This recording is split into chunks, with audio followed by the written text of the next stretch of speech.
So yun, what's up mga karabas? Welcome na naman po sa ating backyard aviary. Sa episode na to mga karabas ay magpapakain tayo ng melon sa ating Lunay parrot o pikoy at saka sa ating kakatil. So mga karabas, kanina actually ay nag-vlog din ako tungkol dito sa ating mga African lovebirds. Ayan, so kumuha po ako or nag-harvest po ako ng 3 sisiw para i-hand feed. Kung hindi nyo pa po ito napanood, ay balikan nyo po yung mga previous videos natin para mapanood nyo po kung paano ko ninakaw itong mga sisiw na to sa kanilang pugad at paano ko sila i-hand feed. Nakaw talaga yung term, no? So, ang term po naman mag-ibon dyan ay harvest. So, ina-harvest po nila yung mga sisiw. Ayun, mga karabas, actually, itong ating Lunay parrot tsaka o yung ating pikoy ay wala masyadong pili yan. Basta fruits na medyo malambot, kinakain po nila. So, yan. Ang gagawin ko po, hindi ko aalisin yung buto. Dahil pati yan ay kakainin nila. So, syempre, gaya ng mga nakarang episode natin mga karabas, hati kami sa kanilang kakainin, di ba? Kung sila kakain ng melon, kakain din ako ng melon. Yun, oh. So, mga karabas, panoorin natin kung paano nilalantakan itong melon. At yan na nga sila, nakaabang. Kung makikita ninyo, tika. Yan, oh.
Kitang-kita ko yun, ha? Ikaw, ha? Kitang-kita ko yun. Okay lang. Sige, kaya na kayo dyan.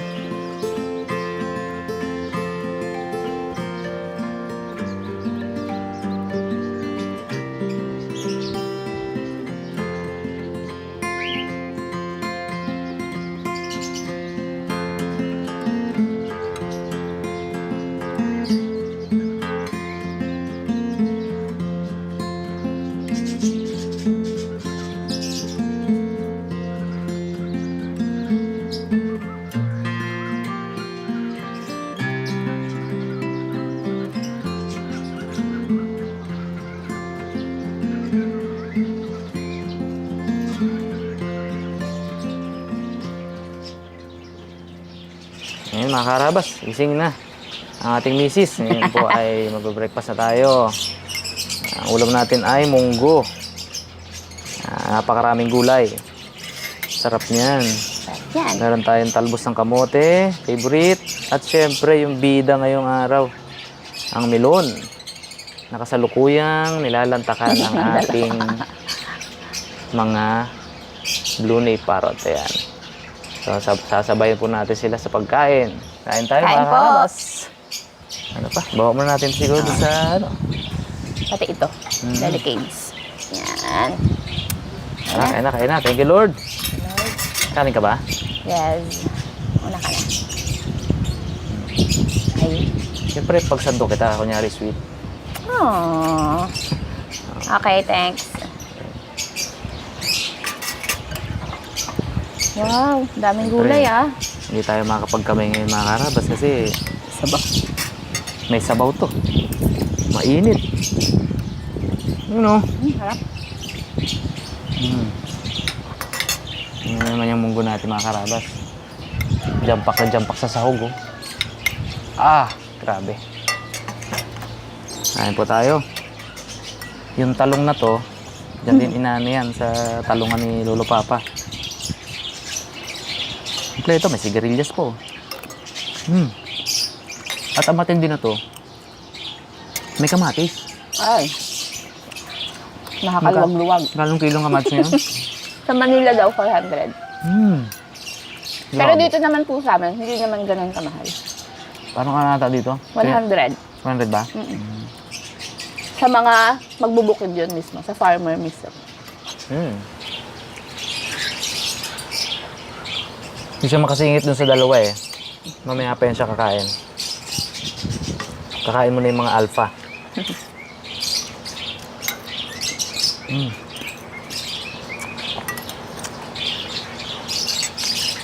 Grabe yung paglantak din nila, oh.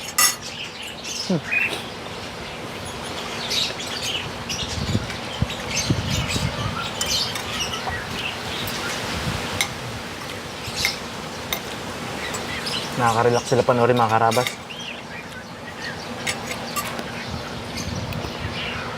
Sarap. Mamayang gabi pa kasi yung vlog namin. Kaya dito muna ako. Dito muna ako nag-vlog. Ba't na munggo? Grabe. Nga. Panalo. Ito ma. Kindle. Sarap. Ito ang lutok mo. Tsaka to. Mas masarap yan. Yung texture nito, perfect eh. No? Grabe. Naman. Makuha mo. Malutong-lutong pa yung ano. Pechay.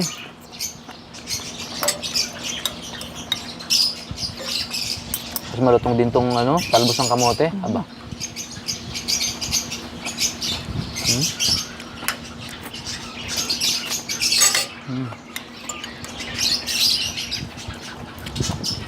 Ito ang gusto ko luto sa gulay. Yung bagang malutong-lutong pa. Ayoko yung masyadong Hindi na lutong-lutong. lusak.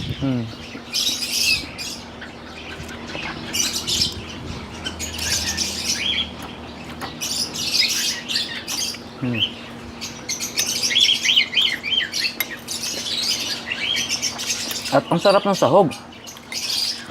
Yung sisig. Naluto ni Mia Sarabas sa vlog niya. Mga Sarabas. Hindi naubos. Ang dami eh. Sarap niya. Naging sahog siya ngayon, oh. Pakita lang natin. Gano'n kaganda yung mga sahog natin. Grabe. Napaka-healthy ng mga gulay, tapos sisig yung sahog. Ito yung sahog sisig. Taba-taba. Parang chicharon.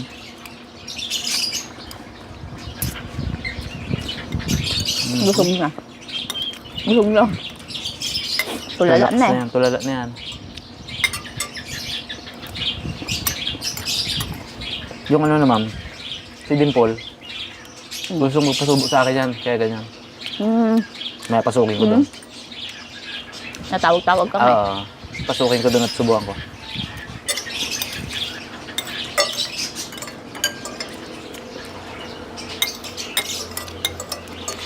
Mhm.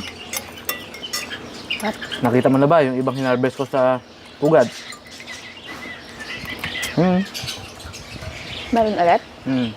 Hey! Ilan na yan? Tatlo na. Hmm. Nagtataka sila. Bakit nandito na tayo? Ito na tayo, may nakikita na tayo. Doon dati, madilim.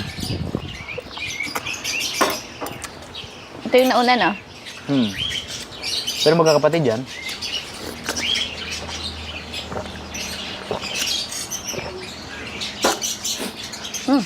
Sarap. Na, papasukin ko yan at saka makikipag-banding ako dyan.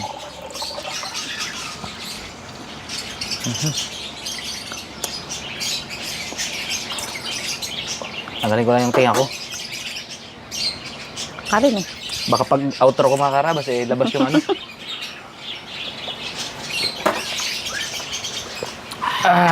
Thank you, Lord. Nakakarabas. Thank you po sa panonood. Ingat po lahat. God bless.